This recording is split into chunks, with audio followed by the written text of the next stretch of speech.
मैंने अपने किसान पिता के संघर्षों को देखा है। वो अपने कम आय में भी मुझे अच्छी शिक्षा प्रदान करने के लिए बहुत कड़ी मेहनत की है, इसलिए मैंने सोच लिया था कि मेरे को टॉप रैंक हासिल करनी है। मारी छोरी छोरा गम को नहीं है, मतलब ये बात ना ऐसे अंदर से खुद को होती है कि मतलब पापा इतना सोच रहे हैं, बेटे से कम नहीं है तो बेटी बेटियों से कम हो ही नहीं सकती। जैसा कि हमारे इंस्टीट्यूट में ये होता था कि कोई भी बच्चा अपने डाउट्स को घर लेके नहीं जाता था, क्योंकि इधर डाउट सेशंस वगैरह होते थे। जेएटी नहीं, किसी और भी एग्ज़ाम को क्लियर करना है या उनको क्रैक करना है तो ये जो फ़ोन मोबाइल्स वगैरह इनसे दूर ही रहो। सर, जैसे कि आप आज जेट 2023 में मेरी फ़र्स्ट रैंक आने पे मेरा इंटरव्यू लेने आए हो, तो मैं इतनी मेहनत करूँगी कि जब मेरा यूपीएससी का रिज़ल्ट आए तब भी आप मेरी ऐसे ही इंटरव्यू लेने आओगे। नमस्कार, मेरा नाम है दिनेश और आप देख रहे हैं सी का संदेश। भारत के पूर्व प्रधानमंत्री चौधरी चरण सिंह ने कहा था, देश की खुशहाली का रास्ता गांव और खेतों से होकर गुजरता है। और किसानों की यही अगली पीढ़ी खेती को और सुदृढ़ बनाने के लिए कृषि के पारंपरिक तरीकों के साथ औपचारिक शिक्षा प्राप्त कर इस खेती में नवाचार करने के लिए प्रयासरत है। पिछले कुछ समय में हमने देखा है लगातार इन्हीं बच्चों की वजह से कृषि विश्वविद्यालयों में आवेदनों की संख्या बढ़ गई है।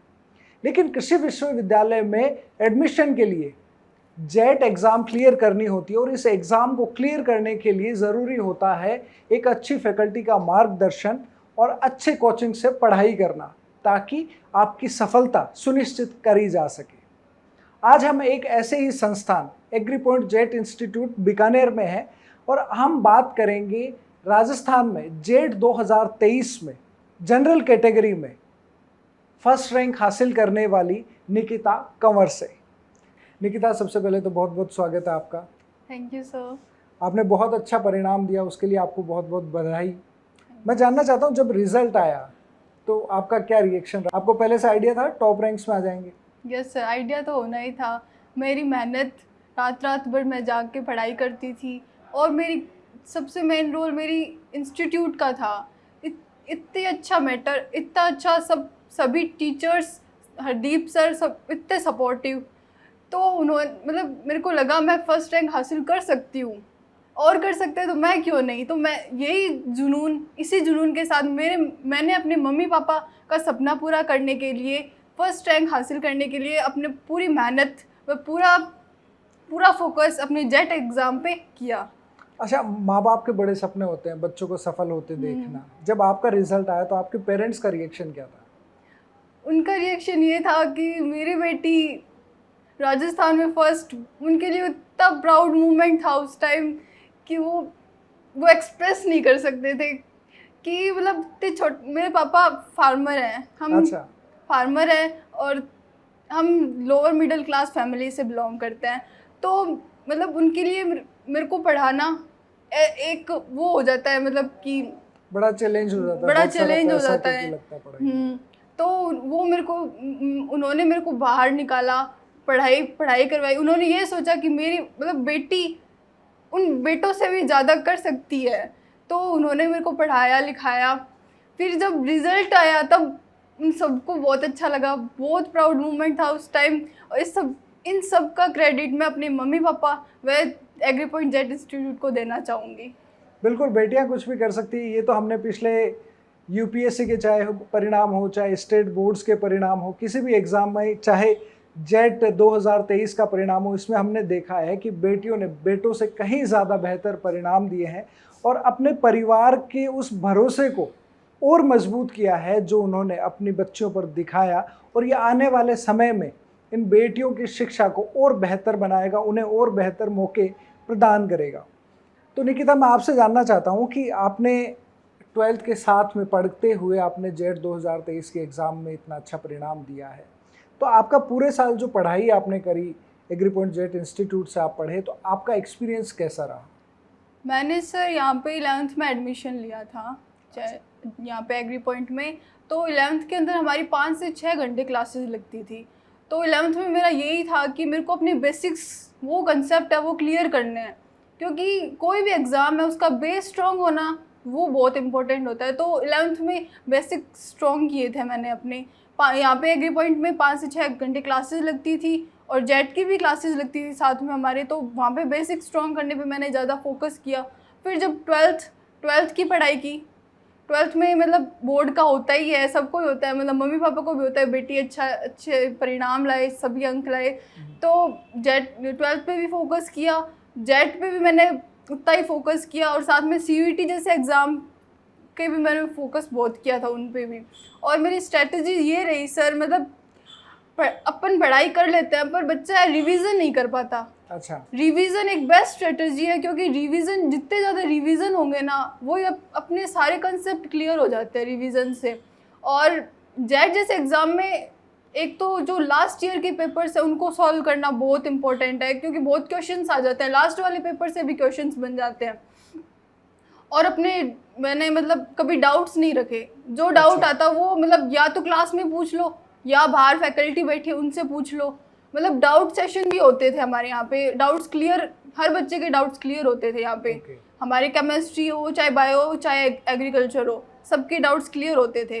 तो निकिता, क्योंकि आपके फैमिली में फार्मिंग होती आई है, तो आपको क्या लगता है अब आपके फॉर्मल एजुकेशन लेने के बाद में ट्रेडिशनल फार्मिंग में आप अपने परिवार को किस तरीके से मदद कर सकते हैं, या इस एजुकेशन का किसानों को किस तरीके से फ़ायदा मिल सकता है?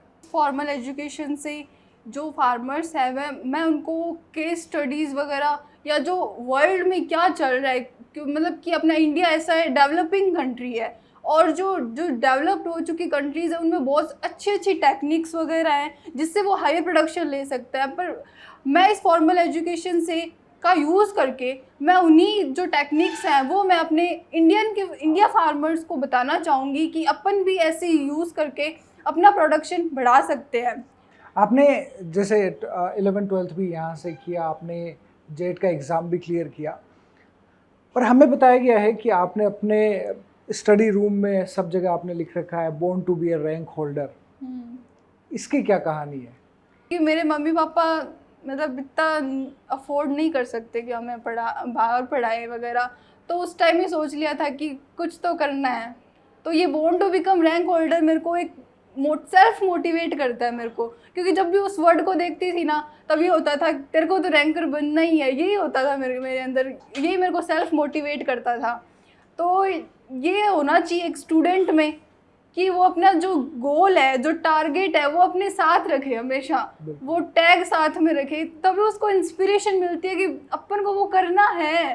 पहले से डिसाइड कर रखा था कि मुझे रैंक होल्डर बनना है, लेकिन फिर भी क्या होता है कि साल भर या 2 साल की पढ़ाई के दौरान कभी ऐसा मौका आता है कि आप डिमोटिवेट होते हो, या आपको लगता है कि मैं ये कर पाऊंगी या नहीं कर पाऊंगी, कभी ऐसा कुछ हुआ आपके साथ? हाँ, हुआ था ऐसा। मतलब बेसिकली मेरे जो एग्ज़ाम मतलब पेपर्स वगैरह होती थी कोचिंग में, उनमें मेरी हमेशा मतलब फर्स्ट रैंक आती थी। पर 1-2 बार ऐसे हुआ था कि मतलब कुछ सिली मिस्टेक्स, उनकी वजह से मेरी रैंक डाउन भी हुई थी। उस टाइम ऐसे डीमोटिवेट हुआ, तो पढ़ाई कर रही हूँ फिर ये ऐसे सिली मिस्टेक क्यों कर रही हूँ मैं, तो उस टाइम ऐसे डीमोटिवेटेड फील होता था। तो उसको मतलब क्योर करने के लिए मैंने मोस्टली मैंने अपनी मम्मी से बात किया। मम्मा बहुत मोटिवेट करते थे, और उसके बाद में कोचिंग की जो फैकल्टी है, हरदीप सर है, इतना मोटिवेट करते थे, मतलब कि कुछ नहीं, सिली मिस्टेक इसको सुधारो, सिली मिस्टेक क्यों हो रही है, क्या कारण है उसके पीछे, उसको एकदम सॉर्ट आउट करो। फ्यूचर में आप क्या करना चाहते हो? अभी जेट का तो हो गया, आपका ICAR में एडमिशन हो जाएगा, आगे क्या करना है? आगे सर यही है, मतलब मेरे को UPSC क्लियर करनी है। अच्छा, तो आपका जो फैमिली आपकी फार्मिंग में है, आपने एग्रीकल्चर पढ़े होगे, फिर आप UPSC करोगे, तो हम उम्मीद कर सकते हैं कि आने वाले समय में आप किसानों के लिए कुछ अच्छी नीतियां बनाओगे, या किसानों को आप सपोर्ट करोगे किसी यस सर, बेसिकली इस किसान के बिना कुछ नहीं है, क्योंकि इंडिया की जो 70% इकोनॉमी है वो इस एग्रीकल्चर फील्ड से ही आती है। तो मेरा फोकस यही रहेगा कि मैं एक IAS बन के मैं अपने इंडिया के लिए अपने इस कंट्री के लिए कुछ अच्छी टेक्निक्स व उनका सपोर्ट करके, वो उनको जो किसान इतना अफोर्ड नहीं कर पाते हैं उनको मैं कुछ प्रोवाइड करके मतलब हेल्प करना चाहूँगी मैं उनकी। बहुत अच्छा लगा आपसे बात करके। हमें जाने से पहले मैं चाहता हूँ कि और जो स्टूडेंट्स हैं ऐसे जो कि अभी जेट के एग्ज़ाम के लिए तैयारी कर रहे होंगे या जो प्लान कर रहे हैं कि हम जेट में जाएं, उनको आप क्या मैसेज देना चाहेंगे कि वो किस तरीके से जेट में आए कि नहीं आए, या अगर आते हैं तो कैसे उनको पढ़ाई करनी है, क्या चीज़ों का ध्यान रखना है, वो मैं चाहता हूँ आप स्टूडेंट्स को बताएं। सो बेसिकली पढ़ाई तो सारे बच्चे करते हैं, पर मैं ये बोलना चाहूँगी पढ़ाई के साथ टीचर्स की रिस्पेक्ट वो मस्ट इम्पोर्टेंट है, क्योंकि अपन कितने भी बड़े हो जाए टीचर्स के बिना अपन कुछ नहीं कर सकते, क्योंकि टीचर ही है एक वो है जो मतलब एज ए कैटलिस्ट काम करता है कि वो खुद तो वैसा का वैसा रहता है, बच्चे को आगे पहुंचा देता है। तो मैं बोलूँगी कि टीचर्स की रिस्पेक्ट मस्ट इम्पोर्टेंट है, और उनको अपनी मतलब जो गोल है उन पे फोकस करना है बस। और अदर चीज़ें जैसे कोई फ़ोन मोबाइल्स अदर चीज़ें जैसे मैंने सारी लग्जरियस चीज़ें सब मतलब मेरे को मतलब ये था कि टारगेट ये है तो उनको सिर्फ छोड़ उसे दिया। अर्जुन का जैसे मछली की आंख हाँ वाला वही, टारगेट है वैसा। उन सबको सेक्रीफाइस किया है। जो ये एग्री पॉइंट जेट इंस्टीट्यूट है वहाँ के अपने सारे मतलब उनके जो सपने हैं वो यही साकार कर सकते हैं कि इतनी अच्छी फैकल्टी है, इतने अच्छे डायरेक्टर सर हैं। हरदीप सर ने मेरी बहुत मदद की है, बहुत सपोर्ट किया है, और यहाँ के फैकल्टी मेंबर वो सारे बहुत अच्छे हैं। जो जेट का जो पेपर होता है उसमें जो सारा का क्वेश्चंस वगैरह होते हैं यहाँ के मैटर से सब सॉल्व हो सकता है। मैं तो यही बोलना चाहूँगी न्यू जेट एस्पिरेंट्स को, please join agri point and think JET and think agri point. बहुत बहुत धन्यवाद आपका हमसे बात करने के लिए। मैं आपसे भी चाहूँगा कि आपका खेती को लेकर क्या विचार है, पारंपरिक खेती के साथ साथ किस तरीके से नवाचारों के माध्यम से खेती को ज़्यादा फायदेमंद बनाया जा सकता है, इस बारे में अगर आपके कोई भी सुझाव हो तो वो भी आप कमेंट के माध्यम से ज़रूर बताइएगा।